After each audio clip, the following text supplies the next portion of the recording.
Hi friends, இது Saturday morning. இன்றைக்கி நான் என்ன பிரேக்ஃபாஸ்ட்டு செஞ்சுன்றதை இந்த விலாகில் பார்க்கலாம்.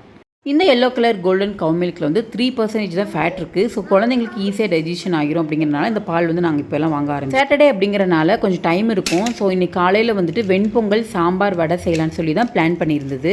1 ஹவருக்கு முன்னாடி உளுந்து நல்லாவே ஊற வச்சாச்சு. காய்கறி எல்லாமே ஃப்ரெஷ்ஷாக மார்க்கெட்டில் வாங்கினனால எல்லா காய்கறியுமே போட்டு சின்னதாக ஒரு சாம்பார் வச்சிடலான்னு சொல்லி டிசைட் பண்ணி சாம்பாரும் சூப்பராக வச்சாச்சு. உளுந்து வடைக்கு உளுந்து ஊற போட்டு ஆட்டி எடுக்கும்போது 2-3 ஐஸ் க்யூப் சேர்த்துக்கிட்டிங்க அப்படின்னா நல்லா உபரியாகும். நம்ம சாப்பிடும் போது உளுந்து நல்லா கிறிஸ்பி அண்ட் சாஃப்டாகவும் இருக்கும். கண்டிப்பாக இதை ட்ரை பண்ணி பாருங்கள். இட்லி அரிசி பச்சரிசிலாம் இங்கே வந்து கிடைக்கிறது இல்லை. ஊர்லேருந்து வரும்போதே 2 கிலோ பச்சரிசி எடுத்துகிட்டு வந்துட்டேன். பொங்கல் புட்டு இந்த மாதிரி ஏதாவது டிஃப்ரெண்ட்டாக செஞ்சுக்கலாம் அப்படின்னு சொல்லிட்டு. ஸோ இன்றைக்கி காலையில் வெண்பொங்கல் உளுந்த வடை சாம்பார் செஞ்சு முடிச்சாச்சு. ஆல்மோஸ்ட் 11 o'clock ஆயிடுச்சு இதை நான் செஞ்சு முடிக்கிறதுக்கே.